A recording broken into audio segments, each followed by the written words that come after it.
From the restaurants that gained customers and good reviews, to another that closed due to bankruptcy and unpaid taxes, let's take a look at the restaurants that either succeeded or failed after Gordon Ramsay's kitchen nightmares.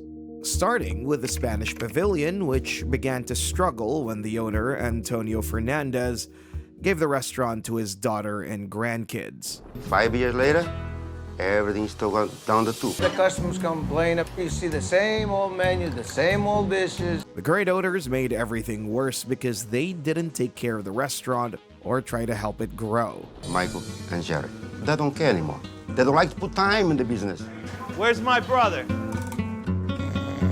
Jerry doesn't do anything. So the mayor's coming to pick up lunch. He's always on the phone, he's always this, he's always that. Instead of working together to fix things, they got on each other's nerves.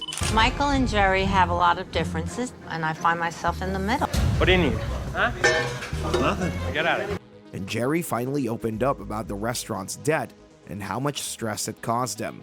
In the debt, over $500,000-$600,000. I'm scared we can't support our families on this business. I'll do anything it takes to succeed. Spanish Pavilion is all I got. So when Gordon Ramsay arrived, his presence alone felt like a fresh start for the whole family, as he noticed problems with how food was stored and how meals were being prepared.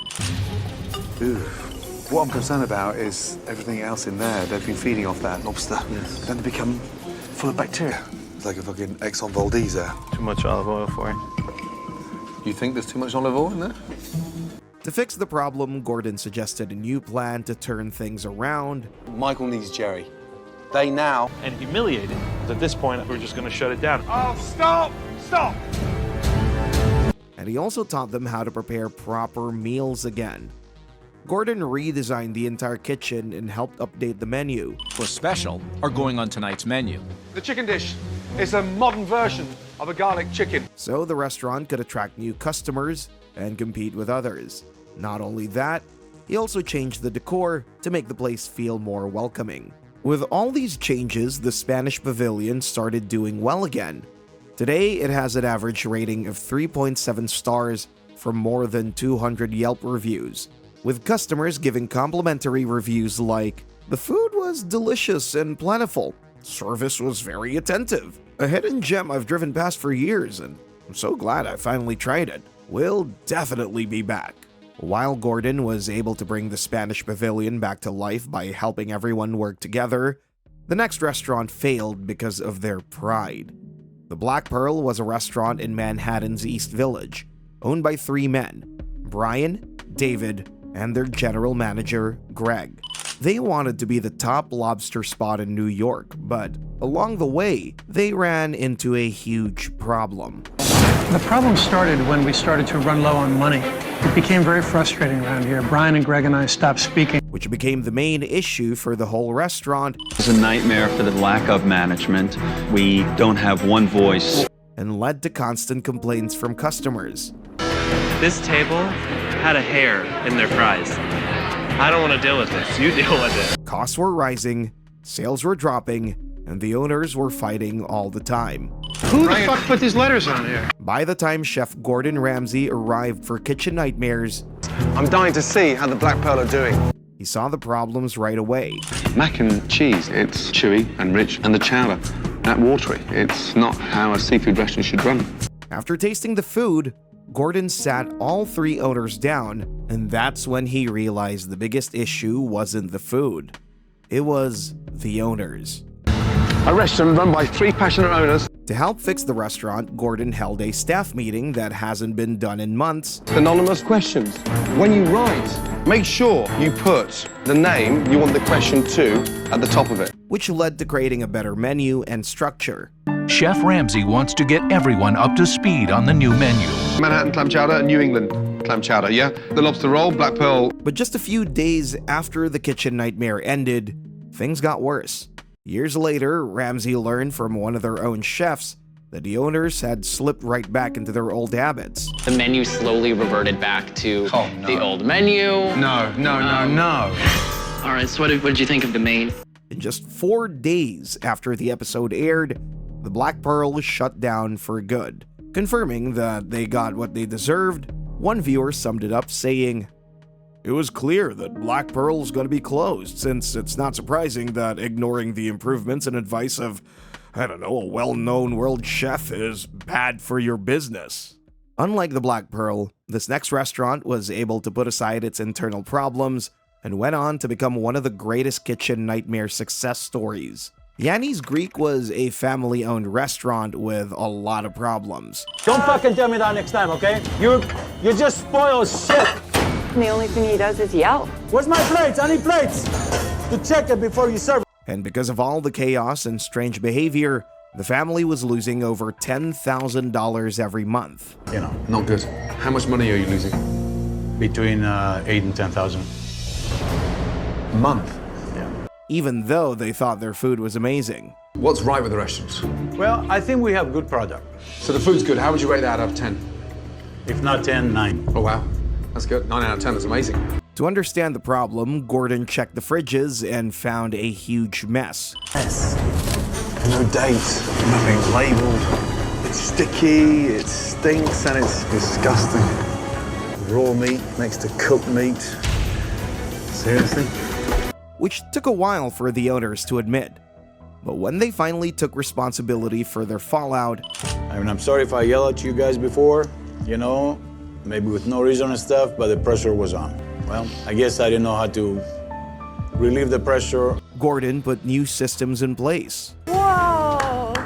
That's it. Oh, man. Which helped create one of the best relaunches in Kitchen Nightmares history. This may be one of the most successful relaunches ever.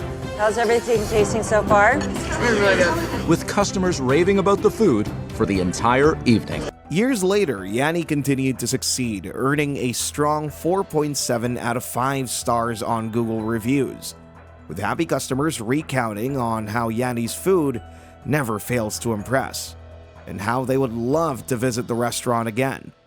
But unlike Yanni's, who listened and grew their business, the next restaurant didn't take his advice and it affected them badly. People loved Sandra D's for the big meals and the friendly neighborhood feeling. We had people coming in before we even opened up. It would be a line out the door and a waiting list. But by 2017, things took a different turn. But we stopped making profit maybe a year ago. Business just went down. One of the biggest problems came from the owner, Sandra D. Johnson, who had a very strong and aggressive personality. Don't listen very well. You don't hear and you can't see. Well, Sandra's a bully. No, it's not me, it's him. She bullies me. On top of that, the kitchen started using shortcuts and canned ingredients, which made the food taste bad. Even the bartender admitted it by saying, "The food is bad. I feel bad giving it to customers, but I don't want to get yelled at, so I have to do what I gotta do." Getting Sandra and her team to change their attitude was really hard. Everybody's to blame because they don't know how to communicate with each other. You can shake your head, but when it comes down up in here, nobody on their. But that wasn't the only issue, because when Gordon entered the kitchen, he found a complete mess. What is that?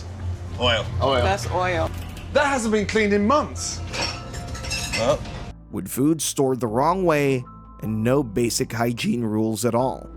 What is in here? Seafood, gator, calamari. Just smell that. That's gone. Yeah, that's not good. Ramsey spent the entire night trying to fix things. He cleaned the kitchen. Yes. Yes. And get this place cleaned. Okay. Let's go. Trash. Made a new menu. What we've done is taken the old staples from the menu and elevated them.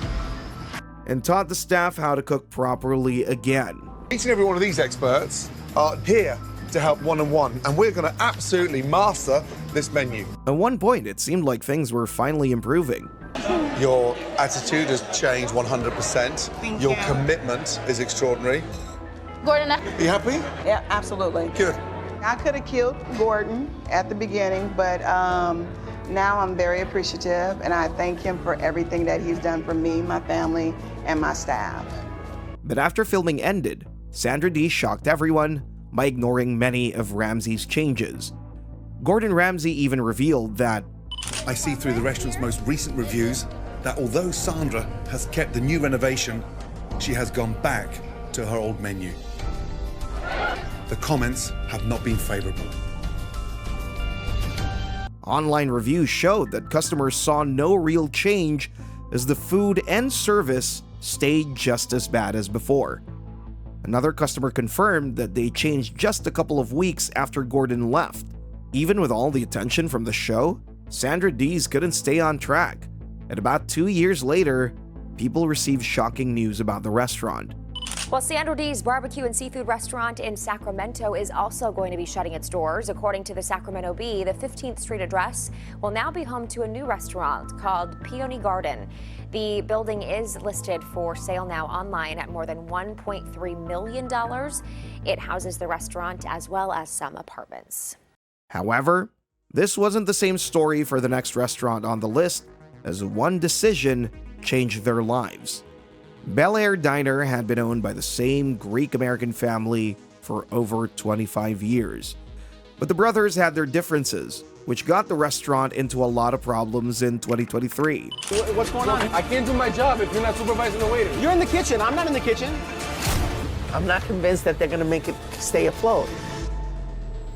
When Ramsey arrived, he was surprised to see the huge menu. How many items on this menu? I don't know. I haven't tried all the things on the menu. You'd be in your 80s if you did. But he was still not impressed by the food. Fillings escaped. I've got more cream cheese in a zit. His biggest shock came when he went into the storage room. Oh, the smell. Nothing labeled. Even the chicken is frothing at the mouth. And it's dead. And that was where it became obvious that they needed a total makeover. The way things are going, this place is in real danger of being permanently shut down by health inspectors. During the makeover, Ramsey helped the brothers work together again and cut the menu down to about 20 great dishes instead of dozens across 40 pages. I want to explain that this menu's got 20 items on there instead of 420. How many pages am I allowed to add? On the relaunch night, the diner was full because people loved the new food. Business gets better. And the customers are noticing the difference. 100% a success. We really enjoyed what we had today. And the kitchen worked much smoother. At one emotional moment, Cal and Peter hugged, showing they were finally a team again. Like legit just need a hug, bro. For real.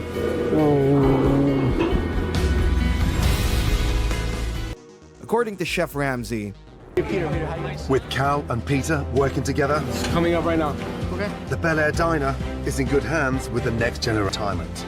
The new menu has attracted a whole new customer base, and the diner is busier than ever. And to prove that they didn't relapse, the diner is still open with a 3.4 out of 5 rating from Yelp from over 800 reviews. Many customers promised to come back because of their delicious meals and incredible service. Just like the Bair owners, the next family also came together, but their story turned out very differently. A mix of lies, unsafe cooking, and money problems created one of the most shocking episodes for Fiesta Sunrise in Kitchen Nightmares history. West Nyack is home to Vic and Yolanda Flores, who previously owned another Mexican restaurant that failed. I'm 100% owner on paper, but my stepfather, Vic, controls everything. Everything was falling apart. I never thought it was going to be this bad. Well, I realized it was bad and we can't pay our bills. And they were in need of a savior. I'm just hoping to God that Chef Ramsey will help us. Our personal lives are going to be changed drastically. As soon as Gordon arrived, he saw huge problems. It's dreadful. Absolutely. How's it going? He hated the rice. Why? It's old. How old is it? They're disgusting. Yeah. Basically, they taste of... When were these done? Yesterday. Yesterday? Vic, please. They weren't done yesterday. Okay. And things got even worse when he found spoiled food and moldy ingredients. Yes, chef. These were fresh chives. Sell-by date. 5 months old. I found them in the fucking fridge. Smell them. Which made the restaurant extremely dirty and unsafe. But the most shocking moment came later. Husband. What I'm really concerned about, you've destroyed your daughter's credit because now she has no choice. I mean, you and her are in the shit, my darling. Like always, Gordon tried to help. He brought in an expert. That's going to be here to help you. She has the #1 Mexican restaurant in Manhattan currently. She's from Mexico, and she's Juliet Ballesteros. Come and say hello, people. This is Yolanda. And gave the restaurant a full makeover. We got rid of the clutter. The ugly white banqueting chairs have gone. Look what you can see now when you look down. At first, the relaunch looked good as people complimented their food. Now we can take the guacamole. But the real issues were bigger than the food. They need guidance, but they're willing to learn. Medium rare. Y este que está delgadito, ponlo para el medium. There were money problems that a one-week TV visit couldn't fix. In September 2008, even before the episode was aired, the IRS shut the restaurant down because the owners failed to pay their taxes. Today, this episode is often used as an example of a restaurant that even kitchen nightmares couldn't save. Aside from that, people found it hilarious that they had to shut down even before the episode. Unlike the owners of Fiesta Sunrise, who were ready to learn but failed, the next restaurant succeeded despite their stubbornness. In the 1990s, people loved Pantaleone's award-winning pizza. First opened, we did have wonderful reviews. We just got award after award after award. But by the 2010s, things became different. We used to be back. Now, we have no customers. And they were desperately in need of a way out or someone who could save them. If it keeps up like this, I could see us shutting down in a year or so. We gotta make it work or we gotta get out of it. That's it. In 2014, Gordon Ramsay and his Kitchen Nightmares team came to Denver after the owners and viewers begged for help. I'm excited. I'm excited too. Denver's best pizza. That's a big statement. First name is? Paulette. You are the owner? Co-owner. At first, Pete didn't like Gordon's criticisms at all. The clams were dreadful. I disagree with you. Seriously? But after a while, Gordon came up with an idea to change Pete's mind. Gordon decided to put Pete's pizza against frozen pizza and serve them to the public without telling them which was which. And these were the results. 3 pizzas in front of me. A, B, C. A is from one of the best restaurants in town. B is your pizzas. And C is a store-bought local frozen pizza. Second place with 15% of the votes was a store-bought frozen pizza. And in third and last position was yours with 10% only. I never thought in my wildest dreams that the people of Denver would pick a frozen pizza over my pizza. And from there, the simple but effective makeover started. Remove your blindfolds. I want you all to dive in. Chef Ramsay has reduced the menu and the portion sizes. Aside from adjusting a lot of things, Gordon still had one more surprise.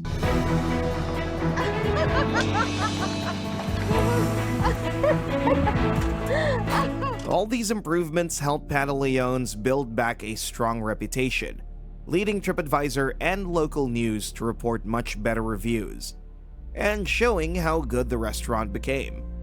Just like Pete, the next restaurant owner was also very stubborn, but his story ended in a way no one expected. In the early days, the Secret Garden was loved by many people, but over time, big problems began to grow. Michelle is having a tough time making ends meet. I can only imagine what his books must look like. As the restaurant wasn't making enough money, and Michelle was sinking deeper into debt. Michelle just may blow up and say, "What are you doing?" You want to push me in the kitchen? I will scream. Michelle's arrogant. It's French. She's a chef. All chefs are arrogant. You know what? Stop repeating, okay? When Gordon Ramsay arrived, with the old and gloomy decorations, he could tell something was wrong right away.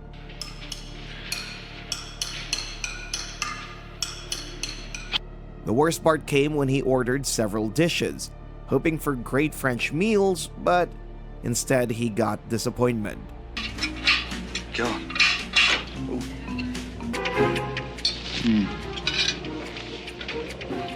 Oh, Jesus. That's disgusting.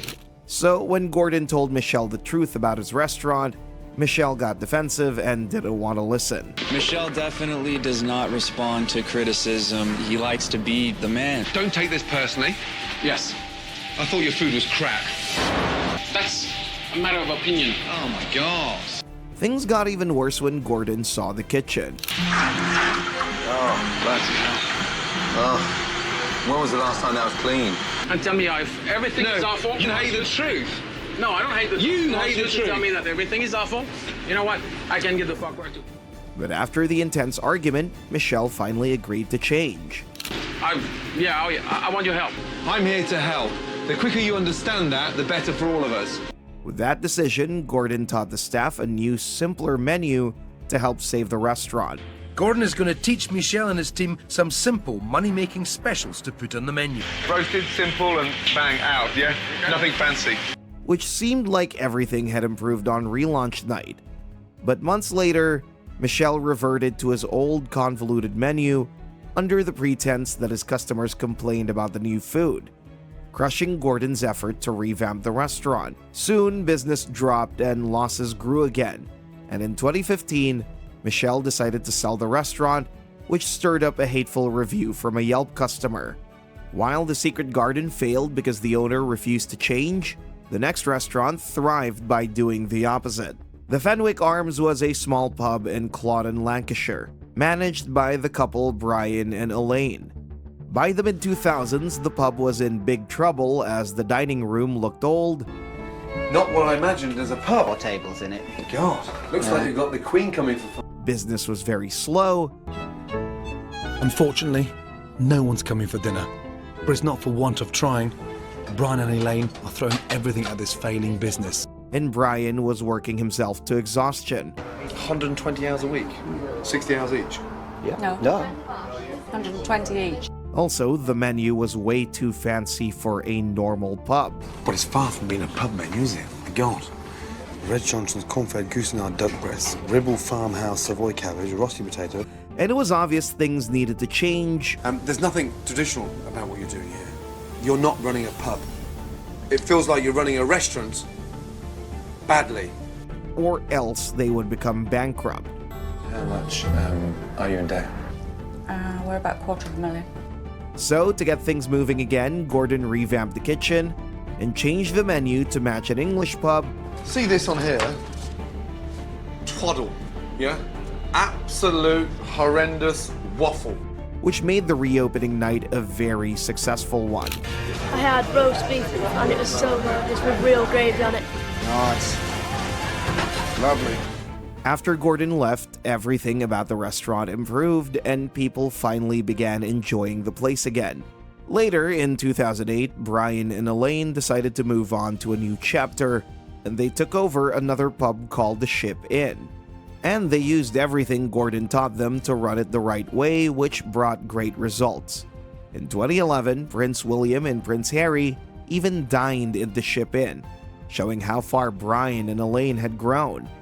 And people praised them, saying, "Brian is the most lax restaurant owner I've ever seen on Kitchen Nightmares. I mean, in the sense that he's actually willing to do what Ramsay says and take criticism." While adhering to instructions made Brian succeed, the next restaurant crumbled for being stubborn. The Seascape Inn used to be the favorite restaurant in Islip, New York. In the glory days at the Seascape, my father, he was here when they were doing 300 covers on a Saturday night, and the place was alive and everybody was smiling. But after Peter's father passed away 2 years earlier, the restaurant started to fall apart and lose its way. The rug is being pulled out from under me, and I got to do something about it. I need $800 to $1 million. Trying to save the business, Peter decided to call Gordon Ramsay as his last hope to save his family's business. Chef Ramsay is my last hope, because if Chef Ramsay can't help me, it's done. I'm not wasting more time. But the moment Gordon walked in, things got even worse, as the first thing he noticed was a horrible sewage smell. It's a really bad smell in here. Sewage. God. I can't believe people come in here. Then, when he tried the lunch, it was so bad that Gordon even gave one of the food items a new name as a joke. They've got it wrong on the menu. It's not a crab cake. It's a crap cake. Because I feel if I eat any more, I'll be crapping for the next 105 years. During his inspection, he found the kitchen extremely dirty. Wow. So dirty. God. When was that cleaned? 1,000 times worse than I thought it would be. Which made him confront the head chef, Doug. How dare you cook me a lunch out of this kitchen, knowing full well how filthy your kitchen is? And shut down the kitchen right away. Closing it down. How many's booked? About 20. 20. Forget it. Get the place steam clean from head to tail. I don't care, but we're not cooking a cookie out of here. Gordon also told Peter the hard truth. Head chef. He's lazy, dirty, and he shouldn't be anywhere near a kitchen. I can't do it with those two schmucks in there. You have got to make the biggest decision. Which he listened to. Guys, both off tomorrow? Are we done here for good, or? And from there, the actual makeover began, making the Seascape look beautiful again. The place was alive and everybody was smiling. Isn't it lovely? Oh, it's wonderful. If you've got some room, don't be scared to ask for more. But sadly, things didn't stay that way as Seascape was sold to new owners just 5 months after the episode was filmed, which meant that the restaurant didn't succeed. While Peter was humble and listened to criticism but still failed, the next restaurant did better even in their stubbornness. Le Bistro in Lighthouse Point, Florida was run by Chef Andy and his wife Ellen, but Andy's outdated cooking and refusal to change pushed customers away. But for some reason, the people that live in Lighthouse Point do not seem to appreciate Andy's food. Even worse, Andy didn't like listening to advice. Whether people come and like it, love it, or hate it, it's my business, it's my reputation, it's my food. Which left the restaurant struggling and in serious trouble. Right now, I can't keep up with the debt. And I don't know where we're going to get the money. When Gordon arrived, he quickly spotted the problem. Here's the problem. The food's old-fashioned and totally out of text in terms of where you are. That's your opinion. The food is sad. Stuck in the 80s. Possibly the most shocking dish anywhere in Florida, the crispy lamb roll. But Andy had a hard time accepting any criticism. I'm the chef. You don't like it? That's fine. It's your opinion. You don't like it. We're fucked. We're no good. I'm lousy. Whatever. After some effort, Gordon finally got through to the arrogant chef. Monster here. What are you suggesting? Are you committed to making this place change? That is it. Yeah, you can change everything. No, I need to hear it from you, Andy. You. Which helped them work together to revamp the menu and revitalize the business. This started with a menu update. I'm just finishing the polenta. Gordon is hoping these new menu dishes will be just what the local community want. Which made the customers happy during the relaunch. He is? Who is he? He's like one of the top chefs in South Florida. Is he really? He's very, very famous. With this effect, Le Bistro has currently earned 4.4 stars out of 5 from reviews from happy customers that referred to their food as amazing. Even though Le Bistro did well despite having an arrogant owner, the next restaurant on this list was the complete opposite, but things still ended badly for them. Casaroma began falling apart after Nyla and her son bought it, turning the bar into a dining space. Me and my mom thought we were buying a restaurant with a bar attached to it. Okay. But really it just was a bar with a restaurant. But this created a major problem for them in terms of management, which got Gordon Ramsay's attention. This restaurant's nearly 50 years old, and by looking at the sign, it shows. And just like the interior decor, the food was also awful. Jesus. Soggy. Just full of water. What is it? So after further investigation, this is what Gordon had to say. This is incredible. Right through those doors has to be, for me, one of the worst restaurants I've ever seen in my entire cooking career. The chef doesn't give a fuck, the owner's completely clueless, and not any form of communication between the kitchen, the restaurant, and management. It's a shambles. It was obvious the restaurant needed saving, and the first thing Gordon did was sit Nyla down and tell her the honest truth. I don't even know where to start with a chef that can't even cook something basic. Why are you employing a chef that's that incompetent? Darling, he's not in the slightest bit interested in fucking making it work. Doesn't give a fuck about his cooking, doesn't give a fuck about you, and he's here for one thing and one thing only, money. After that, Gordon fixed the restaurant's decor. Pizzeria, carpets have gone, the booths have gone, chairs relined, new colors. and created a simple pizza menu. The menu is easier, it's lighter, it's more sufficient, it should be great. That's good, huh? That's crazy. With these changes, it looked like things were finally going to get better, but it didn't last as they changed Gordon's menu and went back to their old one. This made them struggle with bad reviews, like customers calling them a nightmare and the worst restaurant in America. Finally, in 2017, Casaroma closed its doors for good, and Nyla retired in 2018.